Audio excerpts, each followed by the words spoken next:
Hi my dears. അപ്പോൾ ഇന്നത്തെ day തുടങ്ങിയത് തന്നെ നല്ല അടിപൊളിയൊരു പാലപ്പമായിട്ടാണ്. കുറേ നാൾക്ക് ശേഷമാണ് ഞാൻ പാലപ്പം തിന്നുന്നത്. അപ്പോൾ അതിൻ്റേതായിട്ടുള്ളൊരു പ്രത്യേകതയും ടേസ്റ്റും എല്ലാം അതിനുണ്ടായിരുന്നു. സോ ഈ കോമ്പിനേഷൻ നോക്കിയാൽ നിങ്ങൾക്ക് ഇഷ്ടമായില്ലേ? പാലപ്പവും മുട്ടക്കറിയും ഐ തിങ്ക് എല്ലാവരും ചെയ്യുന്ന ഒരു കോമ്പിനേഷനാണ്. നല്ല അടിപൊളിയായിരുന്നു.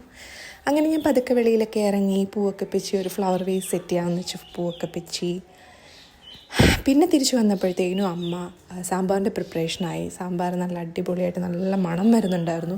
നമ്മുടെ വെണ്ടയ്ക്കയൊക്കെ ഇട്ട് വഴറ്റി എന്നിട്ട് കറി അതിനകത്തോട്ട് കുഴിച്ച് നല്ല അടിപൊളി സാമ്പാർ റെഡിയായി. പിന്നെ ഞാൻ പോയി ഫ്ലവർ വേസിനകത്ത് ഫ്ലവർ സെറ്റ് ചെയ്തു. ഇതെൻ്റെ മോൻ്റെ വേർഷൻ ഓഫ് ഫ്ലവർ വേസ്. ഒരെണ്ണം എടുത്തിട്ട് അവൻ്റെ ഫ്ലവർ വേസ്. പിന്നെ ഫിഷ് അപ്പോഴത്തേനും അവിടെ റെഡിയായി തിളച്ച് നല്ല കുടംപുളിയൊക്കെ ഇട്ട് വെച്ച ഫിഷ് 2 ഫ്രൈ ചെയ്യാൻ വേണ്ടി മാറ്റി വെച്ചു. അത് 2 എനിക്കാണ്. പിന്നെ തോരൻ ഇന്നലത്തെയാണ്, പക്ഷേ ഇറ്റ്സ് ഓക്കെ, എന്നത്തെയും ഇപ്പം കഴിക്കും. ഇത് നോക്കിയേ, ആ ഒരു പ്ലേറ്റ് നോക്കിയേ, നല്ല കളർഫുള്ളല്ലേ? നല്ല അടിപൊളിയായിട്ടുള്ള കറികളും ഫിഷ് തന്നെ ഉണ്ടെങ്കിൽ പിന്നെ ബാക്കിയുള്ള ഒന്നും വേണ്ട.